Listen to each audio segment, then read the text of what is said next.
Eh bien bonjour à toutes et à tous, je suis très content de vous retrouver pour une vidéo qui aujourd'hui va être très particulière.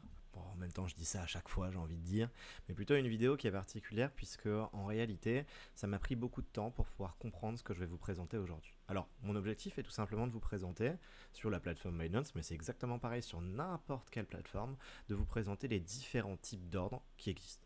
Continuons maintenant avec le trailing stop. Alors là, c'est technique, mais c'est un ordre qui est vraiment très intéressant. Vraiment très intéressant. Alors, le procédé, et je vais zoomer un petit peu, même si la qualité ne sera pas forcément incroyable, mais c'est pas grave. Ce graphique est disponible directement sur Binance. Je l'ai d'ailleurs tiré exactement de là. Donc là, par exemple, je vais juste dézoomer pour vous montrer. Ici, on est sur un trailing stop à l'achat. C'est-à-dire qu'on veut acheter un coin. Si on veut acheter un coin, enfin des coins, eh bien ça signifie tout simplement que l'objectif est d'avoir le prix le plus bas possible. Donc l'objectif d'un trailing stop, c'est d'acheter à un prix bas, mais de telle manière à ce que vous puissiez acheter sur le prix bas le plus bas possible. Alors autrement dit, je vais prendre l'exemple de ce graphique et je vais prendre l'exemple de ce qu'on a ici. Hop, je laisse mes deux trucs en rouge et en blanc pour juste après. Eh bien, ce qui se passe, c'est que ici, vous voyez que vous avez votre Bitcoin qui est en train de descendre. Très bien. Eh bien, et vous voulez acheter du Bitcoin. Alors, si vous mettez en ordre du marché, vous allez vous taper des frais parce qu'ici, vous n'avez pas les 0% de fees sur cette paire-là. Ah, pardon, je me mets en achat. Donc ici, pour le market, vous n'avez pas ces 0% de fees.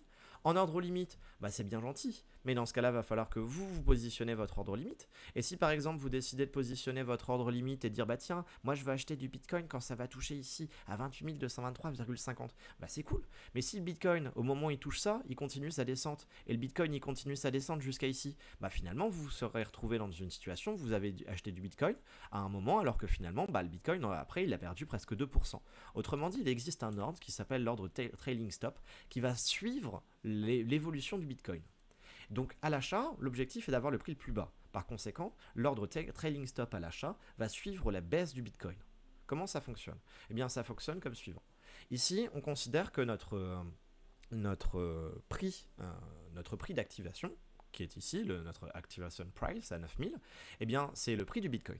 Si le prix du Bitcoin descend, dans ce cas-là, c'est super. Notre ordre, enfin, normalement, si le prix du Bitcoin descend, on va laisser faire, comme si de rien n'était, puisque plus ça descend, plus ça nous intéresse. Super. Mais à partir du moment où ça monte, là, il se passe quelque chose. C'est qu'en fait, il va y avoir une limite qui va être positionnée. Et à partir du moment où ça monte d'une certaine valeur, qui doit forcément être inférieure à la valeur de départ, notre activation price, donc du coup le 9000, à ce moment-là, eh bien, du coup, quand une condition est validée, eh bien, on fera notre achat. Je m'explique. Notre activation price est de 9000.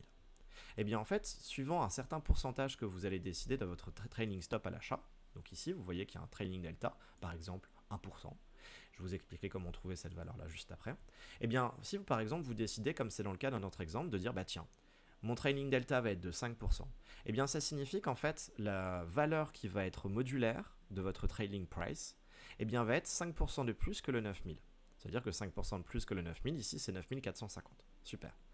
Tant que votre Bitcoin baisse, tant que votre token baisse, le prix de votre token, eh bien vous allez avoir d'une part le prix de votre token ici en gris qui va baisser, mais de même pour le prix de votre trailing price. Super. Et au moment où le prix en gris de votre jeton, de votre token, va commencer à monter, le prix du trailing price ne bougera plus. Si le prix de votre token ne touche jamais la ligne qui est en jaune, c'est-à-dire la valeur du trailing price, et bien si ça continue à descendre, et bien à ce moment-là, comme le prix drop, et bien du coup la valeur de votre trailing price va descendre aussi. Mais à partir du moment où votre prix va augmenter de plus que 5%, puisque vous voyez que ici l'écart, c'est le même écart partout, c'est l'écart du trailing delta, donc c'est l'écart de 5%. À partir du moment où votre écart va toucher, enfin va dépasser 5%, eh bien vous allez voir que le prix qui est en gris de votre Bitcoin va ici toucher les 8400, qui était la valeur au moment donné de votre trailing price. Et donc, par conséquent, vous allez avoir un ordre qui va être mis, et cet ordre va être un ordre d'achat. Par conséquent, au lieu d'avoir décidé de mettre un ordre d'achat du Bitcoin à 9000 dès le départ, eh bien, ou même un petit peu avant, mais sans trop savoir où la mettre, eh bien, vous aurez en fait un ordre qui va être mis automatiquement plus bas, et du coup, un prix qui va être plus intéressant. Alors il y a quelques petites particularités, le fonctionnement ou plutôt la compréhension de comment ça fonctionne est très simple. Vous avez vu qu'ici j'ai fait un détail très précis. Et puis bah, je vais tout simplement vous montrer ce que ça donnerait. Alors bon, prenons notre exemple. Supposons qu'on est ici, nous sommes actuellement à 28 260, on va simplifier ça. Et puis on va pas s'embêter, on va prendre un trailing price de, allez, je vais prendre de 10%. Énorme, absolument pas ça, allez, du coup je vais prendre 5%, mais c'est déjà énorme, 5%. Bon, que se passe-t-il? Eh bien ce qui se passe, c'est que si le prix du Bitcoin décide par exemple de descendre, donc bah, qu'est-ce qui se passe? Le prix du Bitcoin décide de descendre, eh bien il va falloir un moment ou un autre que quand même vous vous positionnez. Donc par exemple, dans notre situation, on va décider de se dire, bah tiens, à partir du moment où le prix atteint les 28 200, donc ce qui est ici, et je vais la mettre non pas en rouge mais en blanc, et bien ce qui se passe, c'est qu'à partir du moment où le prix de mon Bitcoin atteint les 28 200, et bien du coup mon trailing price va être activé. Par conséquent, la valeur de mon trailing price va être dépendante de votre trailing delta. Donc là, la valeur de départ, la valeur prix c'est 28 200, celle qui est en blanche. Et donc votre valeur de trailing delta correspond à quoi? À 5% de 28 200, plus 28 200. C'est la petite formule que j'ai écrite ici, 100% plus le pourcentage du trailing delta. Autrement dit, si on fait un calcul, 5% de 28 200, ça vous fait, allez, on va simplifier, ça vous fait à peu près 1500. Hop, si on veut être parfaitement précis, 28 200 fois 5 sur 100, hop, enfin, d'ailleurs on va faire fois 105 sur 100, ça nous donne combien? Ça nous fait 29 610. Donc voilà, là j'ai placé en bleu notre valeur à 5% de notre ligne qui est en blanc. Donc autrement dit, dès que notre prix va toucher notre ligne, notre trailing stop va être activé. À partir de ce moment-là, si le prix continue descend, la ligne blanche ne bouge pas, c'est notre prix de départ de lancement du trailing stop, mais par conséquent, on va avoir notre ligne bleue ici qui va petit à petit descendre en fonction du prix du token. C'est-à-dire que si le token décide de descendre, par exemple, de ici jusqu'à ici, donc on va dire de 3%, eh bien votre valeur, ici, votre ligne ici, elle va descendre de la même distance, donc de 3% aussi. Ok. Jusqu'au moment où votre token, ce qui se passe, c'est qu'il continue à descendre, il se prend une grosse rousse. Ok. Et bien dans ce cas-là, on l'a dit juste avant, votre ligne, elle va descendre de la même quantité. Très bien. Enfin, de la même distance, d'ailleurs, on serait plus un petit peu là. Ok. Maintenant, imaginons que notre prix décide de remonter. Bon, si notre prix décide de remonter, que se passe-t-il? On l'a vu juste avant. Quand le prix, c'est le cas qui est ici, monte, eh bien, on voit que la valeur de notre trailing stop ne bouge pas. Eh bien, dans ce cas-là, la valeur qui est ici en bleu turquoise, en pointillé, ne bouge pas. Et puis, si elle décide de continuer ensuite à redescendre et de continuer à redescendre comme ça, eh bien la valeur de votre trailing price, donc celle qui est en bleu, je répète, qui est une valeur que vous ne voyez pas affichée sur Binance, sur d'autres plateformes elle est affichée directement à l'écran, va continuer à descendre. Ok. Et puis, si maintenant vous avez vous voyez que déjà vous avez un prix d'achat qui est inférieur à celui que vous auriez pu mettre au départ, donc c'est cool.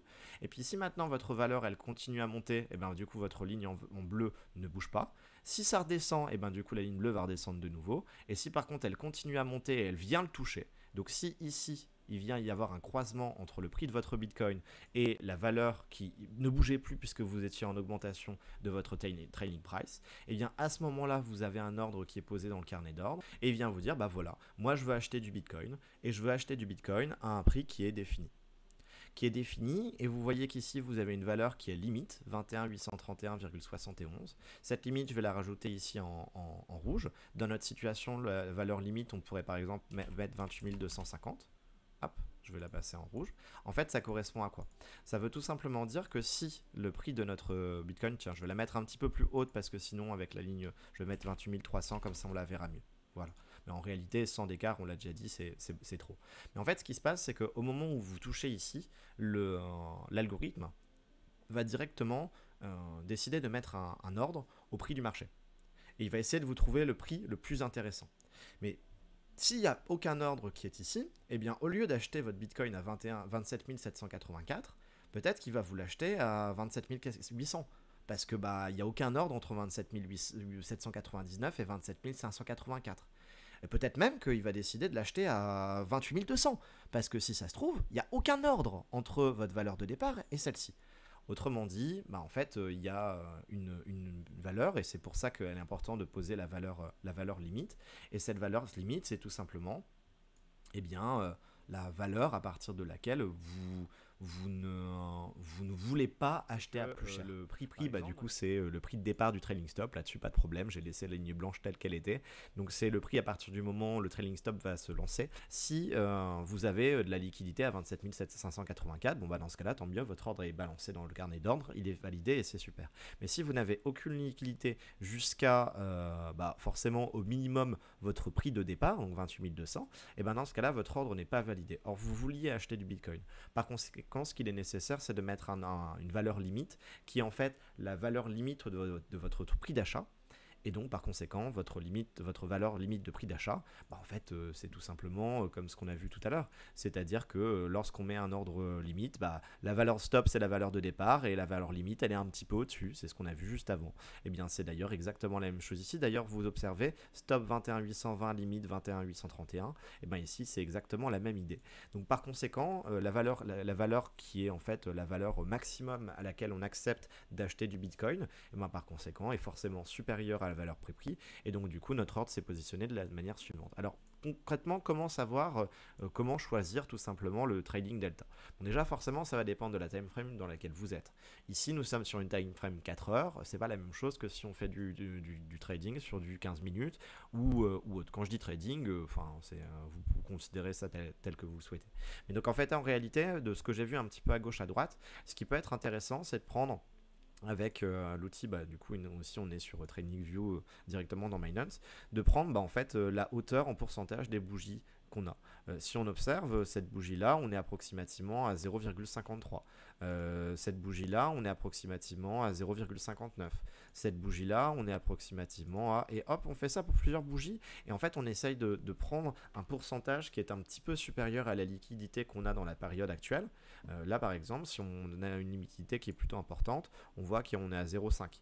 Donc, par conséquent, peut être intéressant de prendre un trailing delta. Bon, après, ça dépend de comment vous voulez vous positionner, mais un peu supérieur à la taille des bougies. Donc là, on est en 15 minutes. Bah, par exemple, du 0,7, si on regarde sur toutes les bougies qu'on a sur cette période-là, donc depuis hier à midi, bah, en fait, on n'a aucune bougie qui correspondait à 0,7%. Par contre, si on monte un petit peu plus haut, et ben là, on a du 0,6. Si on monte encore un petit peu plus haut, on doit avoir du 0,75. Donc par conséquent, une bougie à 0,7 ressemble à peu près à ça. Et donc l'idée, c'est bah, en fait, ne faire en sorte que notre valeur puisse descendre un maximum, mais que notre trading delta, par conséquent, bah, soit une valeur qui soit pertinente, de telle manière à ce que bah, dès qu'il y a un petit changement, un petit peu de volatilité, bah, en fait, notre ordre d'achat ne s'exécute pas, mais qu'elle ne s'exécute qu'à partir du moment où il y a une grosse évolution, et donc par conséquent qu'il y a un retournement de tendance, et que bah, le prix du Bitcoin en fait s'arrêtera de baisser pour en tout cas une bonne période. Donc ça, c'était pour le trailing stop à l'achat. Bon, bah, vous vous en doutez, hein, le trailing stop à la vente, c'est exactement la même chose. C'est-à-dire que pour ce qui est de l'explication, si on veut maintenant être à la vente, déjà, on va définir forcément un prix-prix. Donc bah, du coup, notre prix-prix, ce sera quoi? Ce sera le prix de vente. Donc le prix-prix va forcément être supérieur à notre prix de départ. Donc par exemple, 28 500. Voilà. C'est la valeur à partir de laquelle notre trailing stop sera mis en place. Et donc ce qui se passe, c'est quoi? C'est que bah, pareil, on va décider d'un trailing delta, donc par exemple 5%, sauf qu'au lieu de calculer une augmentation de 5% de notre prix qui est à 28 500, on va calculer cette fois-ci une diminution du prix. C'est ce qu'on voit d'ailleurs ici. On voit que si on zoome un petit peu, et bien tout simplement la valeur qui est en jaune, qui correspond au trailing price, est inférieure à notre prix d'activation et du coup à l'évolution en grid de notre token. Bon, c'est le même principe, hein, c'est quand du coup désormais on est en vente, donc on veut vendre en prix le plus haut possible. Et bien par conséquent, quand le token augmente, et bien la valeur du trailing price augmente. Quand la valeur du token diminue, et bien la valeur du trailing price stagne. Tant qu'il n'y a pas eu de touchette, et bien à partir de ce moment-là, il ne se passe rien. Mais à partir du moment où la valeur du trading price et la valeur du Bitcoin ou bien de notre crypto-monnaie viennent à se rencontrer, donc les deux courbes viennent à se rencontrer, à s'intersectionner, et bien à ce moment-là, un ordre de vente est positionné et il est positionné à une certaine valeur qui ici est de 8600. Donc le fonctionnement est exactement le même que la vente en stop limit. En stop limit, notre stop, donc la valeur de départ était 21 840. 1840 et la limite était inférieure. Et bien du coup ici ça va être la même chose. Notre prix va être de 21 840 et la limite va être inférieure. Donc dans notre situation là, notre prix c'est 28 500 et puis on va décider de venir bouger un peu la valeur de notre ordre limite. On va par exemple mettre 50 de moins, donc on sera à 28 450, ok. Et donc du coup ici on mettra 28 450. L'explication est donc désormais la suivante. Nous avons notre Bitcoin qui est bien forcément inférieur à cette courbe. Et donc on voit que on est peut-être en retournement de tendance, on a peut-être entre guillemets atteint un bottom ici en 15 minutes. Et bien si votre Bitcoin continue à monter, ce qui se passe, c'est que déjà il va falloir forcément positionner la ligne horizontale en bleu qui correspond à notre trailing stop, donc on va la positionner. On a dit qu'on calculait non pas 105% de notre valeur mais 95%, ce qui fait 26 790. Hop. Bon ça après si vous avez compris le principe, c'est toujours la même chose. Donc voilà, vous êtes ici. Et donc par conséquent, ce qui se passe, c'est la chose suivante. C'est que votre Bitcoin, si il décide de descendre, eh bien votre valeur de trailing price, du coup, il ne se passe rien. S'il continue à descendre, et qu'il vient toucher cette valeur-là, comme il descendait, votre valeur de trailing price n'a pas bougé. C'est ce qu'on a ici. Quand, pour la vente en trailing stop, quand il descend, la valeur du trailing price ne bouge pas. Donc pas de problème. Et quand il y a l'intersection, et bien ici ce qui se passe, c'est que la vente s'effectue entre notre valeur de départ et la valeur rouge. La valeur rouge étant la valeur maximum de vente à partir du moment où il y a de la liquidité entre les deux. Donc si par exemple notre Bitcoin diminue, la ligne bleue ne bouge pas. Mais si ensuite notre Bitcoin augmente, et bien ce qui va se passer, c'est qu'à ce moment-là, et bien notre ligne bleue, donc la valeur de notre trailing price, va augmenter de la même hauteur. Très bien. Ensuite, on peut très bien avoir notre Bitcoin qui décide de feinter, de redescendre un petit peu. Notre valeur de trailing price ne bouge pas. Puis il continue sa hausse et du coup ensuite il remonte. Et bien à ce moment-là, de nouveau, la valeur de notre trailing price va augmenter. Super. Jusqu'au moment où notre Bitcoin va finalement, en fait, il décide d'y avoir une stabilisation, par exemple, puis une baisse. À ce moment-là, on a une intersection entre la valeur de notre trailing price, qui ici ne bougeait pas puisqu'on était sur une baisse, et la valeur de notre Bitcoin. Et bien par conséquent, un ordre d'achat est posé à 28 400, un ordre de vente est posé à 28 450. Et donc de ce fait, on va avoir un ordre de vente qui est posé entre 28 450 et le 28 682,83 qui est ici. De ce fait, s'il y a de la liquidité et qu'on peut vendre directement à cet endroit-là à 28 682, eh bien super, notre ordre est validé. Dans ce cas-là, il n'y a pas de problème, c'est génial. Mais s'il n'y a pas de liquidité, en fait, notre ordre va être positionné un petit peu en dessous. Donc par exemple, on peut avoir un ordre qui peut être exécuté à 28 590. Mais s'il n'y a toujours pas de limite de liquidité, eh bien en fait, la valeur maximale pour pouvoir avoir notre ordre de vente, eh bien c'est 28 450. C'est-à-dire qu'au pire du pire, on vend à 28 450. C'est un petit peu inférieur à ce qu'on aurait pu faire au départ, mais comme on a mis une petite marge, au moins on valide et on est sûr qu'il n'y a pas de problème. Mais de toute façon, en réalité, sur un actif tel que le Bitcoin, il y a de la liquidité entre notre 28 682 et notre 28 500. Donc dans 99,99% des situations, il n'y a pas de problème. L'intérêt de mettre un ordre... en fait, en gros, de mettre entre guillemets un ordre limite ou plutôt une valeur limite dans le price pour notre ordre en trailing stop, c'est quand on est sur un coin qui a peu de liquidité et donc sur lequel forcément il y a des moments où c'est pas où il y a des paliers qui ne sont pas pris en compte. Si par exemple je regarde là, si vous regardez dans notre carnet d'orme, vous voyez qu'entre 28 6, enfin ça bouge très très rapidement, mais vous voyez qu'il y a des écarts qui sont pas pris en compte, hein. Là il n'y a pas du 0,14, donc par conséquent, même si ce sont certainement les derniers trades ou bien les dernières propositions en achat ou en vente qui sont positionnées, des fois il y a des petits intervalles sur lesquels il n'y a aucun ordre de vente et donc par conséquent on passe forcément sur l'intervalle d'après et donc c'est ce qui fait que des fois ça peut aller très vite et des fois on a des bougies qui dropent très vite comme ça a été le cas ici quand j'ai fait ma petite pause pour aller checker ce que j'étais en train de faire. Donc voilà ce qu'il en est pour l'ordre trailing stop.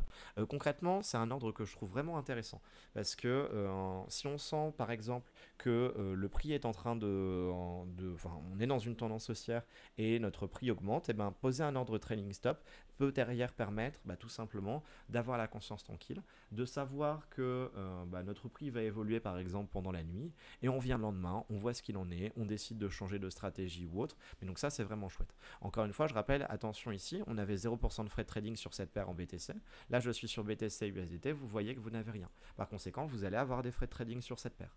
Frais de trading qui dépendent si vous êtes en maker ou en taker. Je rappelle que quand on est en maker, ça signifie qu'en fait c'est nous qui créons l'ordre, et en taker, et bien du coup le taker c'est pas nous qui créons l'ordre, c'est directement on prend un ordre qui est disponible. Alors je vais pas vous mentir, concrètement sur le trailing stop, on est forcément quasiment en taker. Pourquoi? Parce que concrètement, à moins que vous ayez énormément de liquidité à 28 682,83, ou que c'est vous qui prenez cette liquidité là parce qu'elle est disponible, et bien en fait vous allez forcément avoir l'ordre qui va se valider à d'autres valeurs. C'est le cas si par exemple je vous montre mon historique de trade ici en bas, vous voyez que, je vais augmenter un petit peu, vous voyez que par exemple pour le token Ape, il y en a plusieurs qui ont été validés à l'achat, et vous voyez qu'en réalité le prix n'est pas exactement le même. Pourquoi? Parce qu'à 4,370, il n'y avait pas exactement la bonne liquidité qu'il fallait. Et vous voyez qu'ici m'a été prélevé des frais. Pourtant j'étais dans une situation où en fait concrètement j'étais pas en trailing stop, j'étais sur l'ordre d'après dont je vais vous parler, l'ordre CO, mais en fait c'est exactement la même chose. Donc attention à cette petite particularité, parce que en réalité les frais rapidement, vous mettez 1000 balles, ça vous fait quand même un euro de frais ou $1 de frais. Donc attention à ça. Vraiment, c'est un ordre que je trouve intéressant et qu'il faut garder en tête. Et après, encore une fois, à chaque fois, je viens vérifier directement sur ce document pour être sûr et certain de voir comment ça fonctionne. Alors après, est-ce que le descriptif est vraiment précis? J'ai essayé d'être le précis le plus possible pour moi. En tout cas, j'arrive à me comprendre. Et si ça vous sert, tant mieux.